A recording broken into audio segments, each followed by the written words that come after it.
ชายข้าวสารหญิงข้าวเปลือกโบราณว่า น้ำพึ่งเรือ เสือพึ่งป่า อัจฉริเราก็จิต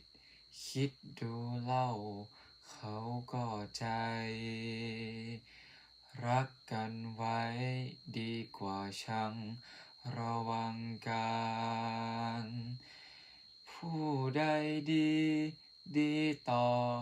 อย่าก่อกิจ ผู้ใดผิดผ่อนพัก อย่าหักหานสิบดีก็ไม่ถึงกับกึ่งพาน เป็นชายชาญอย่าเพ้อคาดประมาทชาย รักสั้นนั้นให้รู้อยู่เพียงสั้น รักยาวนั้น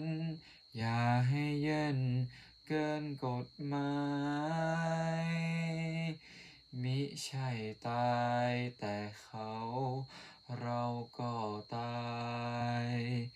แงนดูฟ้าอย่าให้อายแก่เทวดา อย่าดูถูกบุญกรรมว่าทำน้อย น้ำตาลย้อยมากเมื่อไรได้หนักหนา อย่านอนเปล่าเอากระจกยกออกมา ส่องดูหน้าเสียทีหนึ่งแล้วจึงนอน